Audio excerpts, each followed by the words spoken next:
నమస్తే, this is Sourya. భర్తని లేపేసేందుకు కిరాయి గుండాలు, దీనిలో మంగళసూత్రం కూడా ఒక ఆయుధంగా ఉపయోగపడింది. వినడానికి షాకింగ్ గా ఉంది. అసలు స్టోరీ ఏంటో మనం కనుక్కుందాం. మనతో పాటు సీనియర్ జర్నలిస్ట్ దాము బాలాజీ గారు ఉన్నారు. నమస్తే సార్. నమస్తే సార్, వినడానికి కొంత షాకింగ్ గా అనిపించిన, ఆశ్చర్యంగా రకరకాల ఈ థాట్స్ వస్తూ ఉన్నాయి. సో ఈ ఇన్సిడెంట్ అసలు అందులో మంగళసూత్రం, బంగారం ఈ పాత్ర ఎక్కువగా ఉంది. సో ఏ రకంగా దీన్ని ఆయుధంగా వాడారు? అంటే మనం చాలాసార్లు అనుకుంటున్నాం స్త్రీలు చేసే హత్యలు కొంత ఇన్నోవేటివ్ గా కొంచెం కాదు సార్, అసలు భయంకరమైన ఇన్నోవేషన్. సో ఈమె కూడా అంటే భర్త కట్టిన తాళి భర్తను చంపడానికే ఉపయోగించింది అనేది దీంట్లో బాటం లైన్. సో రెండోది ఏంటంటే, మామూలుగా కడప జిల్లా అంటే ఒకప్పుడు రౌడీలు, కిరాయి, సుపారీ గ్యాంగ్స్ ఇవన్నీ ఉండేవి. ఇవాళ అది క్రైమ్ తగ్గింది. కానీ ఈమె ఆ పాత దీంతోనూ మొలానికి ఎట్లాగో పట్టుకొని ఒక కిరాయి గ్యాంగ్ తో భర్తను చంపించడానికి ప్లాన్ చేసింది. అది కూడా అందులో ప్రియుడు ఉన్నాడు, ఒక రౌడీ షీటర్ ఉన్నాడు, ఒక కిరాయి సుపారీ గ్యాంగ్ ఉంది. ఒక ఆర్గనైజ్డ్ గా భర్తను చంపడానికి ఈమె ప్లాన్ చేసింది. మామూలుగా చాలా మంది భార్యలు సింపుల్ గా లేపేస్తున్నారు. ఇంట్లో నిద్రపోయేటప్పుడు ప్రియుడిని పిలిచి దిండుతో నొక్కేసి సింపుల్ గా చేస్తున్నారు. ఈమె సింపుల్ గా చేయలే, ఈమె కొంత ఆర్గనైజ్డ్ క్రైమ్ లోకి వెళ్ళింది. సో అది ఎలా వెళ్ళింది, ఎందుకంటే ఒక పల్లెటూరు ఆవిడ, వ్యవసాయం చేసుకునే ఫ్యామిలీ, ఆమె ఇలా ఎలా చేయగలిగింది? ఫైనల్ గా ట్విస్ట్, ఆమెకు కూడా ఒక షాక్ జరిగింది. ఆ షాక్ ఎలాంటిది, భర్త చనిపోయాడా బతికాడా, ఈ గ్యాంగ్ ఎక్కడి నుంచి వచ్చింది, ఈ విషయాలు మాట్లాడుకోవడం ఇది ఒక ఇంట్రెస్టింగ్ కేసు అని చెప్పొచ్చు. అంటే రూరల్ లో కూడా ఎలాగా క్రైమ్, విమెన్ ఎలాగా చేయడం మొదలైంది అనేది నేను ప్రతిసారి చెప్తుంటాను. ఇప్పటికి కూడా క్రైమ్ చేస్తుండేది అంటే హత్యల్లో 90% మగవాళ్ళు చేస్తున్నారు, 10% స్త్రీలు చేస్తున్నారు. కానీ స్త్రీల క్రైమ్స్ ఎక్కువగా ఇంట్రెస్టింగ్ గా ఉంటాయి కాబట్టి అవే మీడియా కూడా ఫోకస్ అవుతుంది. కానీ విత్ ఇన్ ద స్త్రీలు చేసే క్రైమ్స్ లో పెరుగుతున్నాయి. అంటే గతం కంటే కూడా ఇవాళ స్త్రీలు క్రైమ్ రేట్ అనేది పెరుగుతుంది ఓవరాల్ గా. సో అలాగా ఇప్పుడు వీళ్ళది ప్రొద్దుటూరు మండలం, అంటే వైఎస్ఆర్ కడప జిల్లా ప్రొద్దుటూరు మండలం లింగాపురం అనే ఒక గ్రామం. భర్త పేరు కోరాకు ఈశ్వరరెడ్డి, భార్య పేరు కోరాకు శిల్పారెడ్డి. ఈమెకు 32 ఏళ్ళు, భర్తకు 37 ఏళ్ళు. సో ఈమె 5 నెలలకు ముందు ప్రొద్దుటూరు గవర్నమెంట్ హాస్పిటల్కి ఏదో హెల్త్ ఇష్యూగా వెళ్ళింది. అక్కడ ఆమెకి దాసరిగాళ్ళ నాగ సుధీర్ అనే 32 ఏళ్ళ అబ్బాయి అక్కడ కాంట్రాక్ట్ ఎంప్లాయీ గవర్నమెంట్ హాస్పిటల్, అతనితో పరిచయం అయింది. ఈ పరిచయము ఒక్కసారి వెళ్ళింది, అతను పరిచయం అయ్యాడు. ఇమీడియట్ గా ఫోన్ నెంబర్లు, అదే cinematic first love at first sight లాగా వీళ్ళకి రొమాన్స్ స్టార్ట్ అయిపోయింది. వీళ్ళిద్దరికి అఫైర్ మొదలైపోయింది. సో అక్కడి నుంచి భర్తకి తెలిసిపోయింది, ఎందుకంటే ఇది పల్లెటూరులో అఫైర్లు అనేవి ఈజీగా తెలిసిపోతాయి. సిటీలన్నా అక్కడికెక్కడ తిరిగి మాయ చేయొచ్చు కొద్ది రోజులు. అలాగే తెలిసిపోయినాక భర్త మందలించడం, ఆమెను కంట్రోల్ చేయడం, ఇంకేదో గొడవ ఉంటుంది కదా, అలాగా గొడవలు మొదలైనప్పుడు మామూలుగా అయితే ఇలాంటి కేసుల్లో విడాకులు తీసుకుంటే ఎవరి పాటికి ఆమె జీవితం బాగుండేది. కానీ జనరల్గా ఏంటంటే ఇండియన్ కాంటెక్స్ట్ లో చాలా మంది అనుకుంటారు విడాకులు విపరీతంగా తీసుకుంటున్నారు. కానీ డేటా చూస్తే 1% ఉంది విడాకుల రేటు. అంటే మనకు అర్బనైజ్డ్ ఎలీట్ సర్కిల్లో మాత్రమే విడాకుల కేసులు ఎక్కువ కనబడతాయి. కానీ రూరల్ దీంట్లో కానీ లేకపోతే అర్బన్ పూర్లో కానీ ఇంకా విడాకులు లేదు. ఎందుకంటే మన సమాజం భార్య భర్తలు విడిపోతే, ముఖ్యంగా పిల్లలు ఉంటాయి, భర్త కూడా ఏమనుకుంటా అంటే సరే ఈ మీద తప్పు చేసింది, దీనికి ఇప్పుడు విడాకులు ఇచ్చేస్తే మనకి పరువు పోతుంది, రెండోది పిల్లలుంటే పిల్లలతో ఇబ్బంది, ఇవన్నీ అనుకొని విడాకులు ఇవ్వరు భర్తలు. That is one angle. Second angle, స్త్రీలు ఎందుకు భర్తలను చంపేస్తారంటే ఆస్తి కూడా వస్తుంది కదా. ఇప్పుడు మొగుడిని చంపేస్తే ఆస్తి వస్తుంది, మనకి అబ్స్టాకిల్ అంటే అడ్డుపోతుంది, ఎంజాయ్ చేయొచ్చు హాయిగా అనేది యాంగిల్ కూడా చాలా కేసుల్లో మనం చూస్తున్నాం. సో ఈమె ప్రియుడుతో రొమాన్స్ లోకి ఒక అడిక్ట్ అయిపోయింది. అడిక్ట్ అయిపోయినప్పుడు భర్త అడ్డుపడుతున్నాడు. దాంతో ఆమె ఏం ఆలోచింది అనేది ఇతను లేపేద్దామని డిసైడ్ అయ్యి ప్రియుడితో చెప్పింది, నాగసుధీర్తో చెప్పింది. నాగసుధీర్ కూడా ఇమీడియట్ ఓకే చేశాడు. ఆమె ఐడియా ఈయనకు కూడా నచ్చింది. ఎందుకంటే దానికి కావాలన్న పెట్టుబడి అంతా ఆమె ఇస్తానంది. నా దగ్గర గోల్డ్ ఉంది, మొత్తం 14 తులాలు ఇచ్చింది ఇతనికి, నాగసుధీర్కి. నాగసుధీర్ ఏమన్నాడంటే, దీన్ని భర్తను లేపేయాలంటే డిస్కస్ చేసుకుంటారు కదా, ఎలా లేపాలి ఏంటి అనుకున్నప్పుడు ఇది పల్లె, ఈ ప్రీడ్ వెళ్ళి ఆ పల్లె వాళ్ళ ఊర్లోకి వెళ్ళి చంపడం అనేది కష్టం. మామూలుగా సిటీలో అయితే నేను ఇందాక చెప్పినట్టుగా సింపుల్ గా దిండు అదిమి చేసేసి చంపేస్తున్నారు. తాగించి ఆ రోజు మందు తాగించి బాగా నిద్రపోయినాక దిండు అదిమి భార్య కాళ్ళు పట్టుకుంటే ప్రీడ్ వెళ్ళి చెస్ట్ మీద కూర్చొని చంపే సింపుల్ గా కానిస్తున్నారు చాలా చోట్ల. ఇదేమో పల్లెటూరు, ఇతను వెళ్ళి అక్కడ చేస్తే ఇవన్నీ కాబట్టి ఒక మనం ప్రొఫెషనల్ గా చేద్దాం.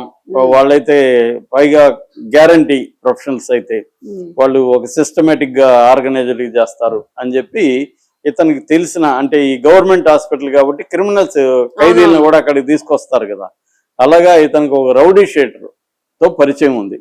అతని పేరు రాజుపాలెం వినయ్. అతనిది రాజుపాలెం అనే ఊరు, వినయ్ అతని పేరు, రౌడీ షీటర్. అతనికి చెప్పాడు విషయం, ఇలాగా ఒకడిని వేసేయాలి, ఏంటి పరిస్థితి అంటే, నాకు ఒక హిందూపురం గ్యాంగు, అంటే ఇక్కడ కూడా సుపారిలో మళ్ళీ గ్యాంగ్స్ ఉంటాయి. హిందూపురంలో శ్రీ సత్యసాయి జిల్లా హిందూపురంలో గ్యాంగ్ ఉంది, వాళ్ళకి మనం మాట్లాడదామని తన ఆ గ్యాంగ్ని కాంటాక్ట్ చేశాడు. ఆ గ్యాంగ్ మెంబర్స్ మొత్తం 9 మంది. ఆ 9 మంది 10 lakhs అడిగారు డబ్బులు. సరే 10 lakhs వీళ్ళు ఒప్పుకున్నారు. ఈమె 14 తులాల గోల్డ్ నాగసుధీర్కి లవర్కి ఇచ్చింది. ఇతను ఏం చేశాడంటే, ఇతనిది నేటివ్ ప్లేస్ జమ్మలమడుగు. సో జమ్మలమడుగులో తనకు తెలిసిన గోల్డ్ షాపుల్లో ఇట్లా మాకేదో ప్రాబ్లం వచ్చిందని కొంత ఒకేసారి 14 తులాలు ఒకే దగ్గర పెడితే ప్రాబ్లం అని రకరకాల షాపుల్లో కొంత కుదవబెట్టాడు, కొంత కరిగించి గోల్డ్ ఆభరణాలు కదా ఇవన్నీ, జ్యువెలరీస్ కాబట్టి వాటిని గోల్డ్గా కరిగించి కొన్ని చోట్ల అమ్మాడు, కొన్ని చోట్ల కుదవబెట్టాడు. ఈ 2 టౌన్లలోనూ ఈ పని చేశాడు. దీంట్లో ఆమె ఇది కూడా ఇచ్చేసిందంట, మంగళసూత్రం కూడా. అంటే దీనికి పనికి రాకపోతే దీనికి పనికి రాకపోతే ఇంక దేనికని, తర్వాత ఏమో అవసరం కూడా లేదు కదా, సో ముందుగానే అది కూడా ఇచ్చేసింది. సో ఇచ్చేసి ఆ గ్యాంగ్ రంగులో దిగారు. అడ్వాన్స్ గా 5 లక్షలు ఇచ్చారు, మిగతా 5 లక్షలు పని అయినాక ఇస్తామని చెప్పారు. ఇది కూడా మామూలే కదా. సో వాళ్ళు వచ్చారు. గ్యాంగ్ ఏంటంటే 2 రకాల ప్లాన్లు వేశారు. వాళ్ళు ప్రొఫెషనల్ కదా, ప్రైమరీ ప్లాన్, సెకండరీ ప్లాన్ అని 2 వేశారు. అంటే plan A, plan B. Plan ఏదంటే ఈమె రియల్ ఇంటెలిజెన్స్ అంటారు దాన్ని, అంటే రియల్ టైమ్ ఇంటెలిజెన్స్. అంటే అతను ఎక్కడెక్కడ వెళ్తున్నాడు ఏంటి మొత్తం ఎప్పటికప్పుడు ఈమె మినిట్ టు మినిట్ చెప్పాలి. చెప్పిన తర్వాత మామూలుగా అయితే వీళ్ళ స్కెచ్ ఏంటంటే, ప్రొద్దుటూరు బైపాస్ రోడ్డు అయితే వెహికల్స్ వేగంగా వెళ్ళిపోతుంటాయి, జనం అక్కడ పెద్దగా ఉండరు, అక్కడ వేద్దామని డిసైడ్ అయ్యారు ఈవినింగ్. సరే అని మొన్న 22వ తేదీ గ్యాంగ్ దిగారు. గ్యాంగ్కి వినయ్ ఏర్పాట్లన్నీ చేశాడు, మందు వ్యాపారాలు ఉండడానికి ఇవన్నీ కూడా రౌడీ షీటర్ చూసుకున్నాడు. సో గ్యాంగ్ దిగింది. ఈమెమో రియల్ టైమ్ ఇంటెలిజెన్స్ ఇస్తుంది కదా, ఆవిడ బయలుదేరాడు బైక్లు అని ఆమె చెప్పింది. వీళ్ళు 2 కార్లు వాడారు, మొత్తం 9 మంది. వీళ్ళు కార్లలో బయలుదేరారు. సో అతని డీటెయిల్స్, అతని బండి వీడియో తీసి పంపింది, అంటే ఏ బండి ఏ కలర్ మొత్తం. సో అతని ఫోటోలు అన్ని కూడా వీళ్ళకి వచ్చేసాయి. సో రెండోది ఏంటంటే, ఈ రౌడీ వినయ్కి కూడా ఆల్రెడీ చూపించి పెట్టారు. సో ఇవన్నీ తెలుసు కాబట్టి వీళ్ళు ఫాలో అయ్యారు. ఫాలో అయ్యి అతన్ని ఢీ కొట్టారు. అంటే వాళ్ళ ప్లాన్ ఏంటంటే, ఒకవేళ ఇక్కడ ఫెయిల్ అయితే ఇతను పొలంకి వెళ్తాడు. పొలంలో ఆల్రెడీ యాంబుష్ అంటే ఒక దగ్గర దాక్కొని ఉండి అటాక్ చేసి పొలంలో చంపేయాలనేది 2వ ప్లాన్. అక్కడ కొద్దిగా రిస్క్, ఎందుకంటే పొలంలో అక్కడ ఇక్కడ పని చేస్తుంటారు, అది ఓపెన్ ప్లేసు, మళ్ళీ రిట్రీట్ చూసుకుంటారండి. అంటే ప్రొఫెషనల్ గ్యాంగర్స్ ఎప్పుడు కూడా మామూలు వాళ్ళు ఏందో చంపే వరకు ఆలోచిస్తారు. ప్రొఫెషనల్ గ్యాంగర్స్ చంపినాక ఎలా అక్కడ నుంచి ఎలా ఎస్కేప్ అవ్వాలి, ఎక్కడికి వెళ్ళాలి, ఎంత టైం పడుతుంది, అందులో కూడా ప్లాన్ ఏ ఫెయిల్ అయితే ప్లాన్ బి ఏంటి, ఎస్కేప్ అయినాక ఎక్కడికి పోవాలి, లాయర్లు ఎవరిని పెట్టుకోవాలి, ఇవన్నీ కూడా వాళ్ళు మొత్తం ప్లానింగ్ ఉంటుంది ప్రొఫెషనల్ గ్యాంగ్స్. అందుకని జనరల్ సుపారీ ఇంత డబ్బులు ఎందుకు ఇస్తారంటే, జనరల్ గా మిస్ అవ్వదు. తర్వాత కూడా వాళ్ళు ప్లాన్డ్ గా మనం దొరికితే ఎలా మాట్లాడాలి ఇవన్నీ వాళ్ళకి, ఎందుకంటే ఆల్రెడీ సిస్టమ్స్ తెలుసు వాళ్ళకి, పోలీస్ వ్యవస్థ, జైలు ఇవన్నీ తెలుసు వాళ్ళకి, ఇవన్నీ ఎట్లా పనిచేస్తాయి కూడా వాళ్ళకి తెలుసు అనమాట. అందుకని దాన్ని ఉపయోగించుకొని వాళ్ళు ప్లానింగ్ అంతా అట్లా ఉంటుంది. సో వీళ్ళు కూడా అలాగ ప్లాన్ చేశారు. సో కార్ని, ఈ వెహికల్ని, 2 వీలర్ని ఫాలో అయ్యారు. ఫాలో అవుతూ ఒక దగ్గర పోయి గుద్దారు. గుద్దినాక పడిపోయారు. మామూలుగా వీళ్ళ ప్లాన్ ఏంటంటే, గుద్దాలి, పడిపోయినాక కత్తులతో అటాక్ చేసి చంపాలి అనేది. కానీ ఈశ్వర్ రెడ్డి కొంత షార్ప్ ఉన్నాడు మనిషి. సో అతను గుద్దగానే అతను ఇది యాక్సిడెంట్ కాదు అనేది అతనికి అర్థమైపోయింది. యాక్సిడెంట్ కాదు, నన్ను కావాలని గుద్దించారు. కొద్దిగా కడప బ్యాక్గ్రౌండ్ అవన్నీ ఉండడం వల్ల కూడా వాళ్ళలో కొంత ఉంటది. అవును. ఇది చూస్తా ఉంటారు కదా. సో దాను ఇమ్మీడియట్ గా పడగానే గబగబాని లేచి పరిగెత్తగలిగాడు, అరిశాడు. జనం కూడా అక్కడక్కడ వెహికల్స్ అన్ని ఆగడం, దాంతో గందరగోళం అయిపోయింది, వీళ్ళ ప్లాన్ ఫెయిల్ అయిపోయింది. దాంతో అక్కడ నుంచి అతను ఎవరిదో వెహికల్ లిఫ్ట్ తీసుకొని అక్కడ నుంచి నేరుగా 1 టౌన్ పోలీస్ స్టేషన్కి వచ్చి మొత్తం కంప్లైంట్ ఇచ్చాడు. 1 టౌన్ పోలీస్ స్టేషన్లో కూడా సిఐ కొండారెడ్డి చాలా క్విక్గా ఇమ్మీడియట్ గా 2-3 బృందాలని దీనికోసమే కేటాయించి రంగంలోకి దించాడు. సో ఆల్రెడీ ఆమె ఫోన్ నెంబరు, ఆమెని ఫస్ట్ పట్టుకోగలిగారు. అట్లాగే సుధీర్ దొరికాడు. దాంతో ఇంకా వరుసగా గ్యాంగ్ మెంబర్స్ అందరూ కూడా, అంటే ఒకటేమో ఫోన్లు ట్రాక్ చేశారు, రెండోది ఈ మనీ ట్రైల్ ఇతను ఎక్కడెక్కడ అమ్మాడు అవన్నీ కూడా ట్రాక్ చేయగలిగారు. సో మొత్తం అయితే చాలా పకడ్బందీగా కేసును అయితే పట్టుకోగలిగారు. ఇప్పుడు 11 మందిని అరెస్ట్ చేశారు. వాళ్ళు 9 మంది, వీళ్ళు ఒక వీళ్ళిద్దరి కోసం మొత్తం అరెస్ట్ చేశారు.